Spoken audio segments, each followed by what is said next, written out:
Madam, என்ன madam கூப்பிட்டீங்களா? ஏய்,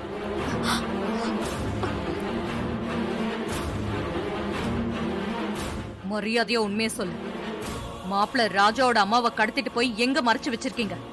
என்ன மேடம் நீங்க பாட்டு திடீர்னு கூப்பிட்டு டிரைவர் அம்மாவை கடத்தினியான்னு மிரட்டுறீங்க? அந்த டிரைவரையே உங்க வீட்டுல வச்சுதான் எனக்கு தெரியும். அவன் அம்மாவெல்லாம் நான் பார்த்தது கூட இல்ல.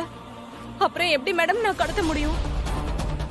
நானே மகேஷ் எங்க போனான்னு தெரியாம வருத்தத்துல இருக்கேன். எனக்கு எதுவும் தெரியாது மேடம், என்ன ஒண்ணும் பண்ணிடாதீங்க. ஏய், நடிக்காதடி. நீ எவ்ளோ பெரிய கைகாரின்னு எனக்கு நல்லா தெரியும். உன் குழந்தை எங்கேயோ ஓடி போயிட்டான்னு தெரிஞ்சதும் நான் என் டிரைவரை மாப்பிள்ளை ஆக்குனது உனக்கு பிடிக்கல. அதனால இந்த கல்யாணத்தை எப்படியாவது தடுத்து நிறுத்தணும்னு ராஜாவோட அம்மாவை கடத்தி வச்சிருக்கேன். ஐயோ மேடம், சத்தியமா நான் கடத்தல. அதுக்கும் எனக்கும் எந்த சம்பந்தமும் இல்ல.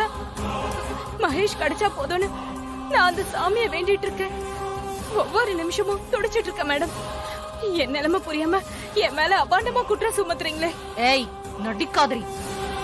இப்ப நீ உண்மையை சொல்ல போறியா இல்ல உன்னை என் துப்பாக்கியில சுட்டு கொல்லவா? மேடம், அப்படியெல்லாம் எதுவும் செஞ்சிடாதீங்க மேடம். எனக்கு எதுவும் தெரியாது மேடம்.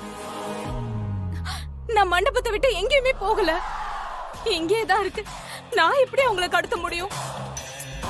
அதோட உங்களை எல்லாம் எதிர்த்துக்கிட்டு என்னால இப்படி எல்லாம் பண்ண முடியாது மேடம். ப்ளீஸ் நம்புங்க, ப்ளீஸ் மேடம். இப்ப நான் உன்னை நம்பி சும்மா விடுறேன்.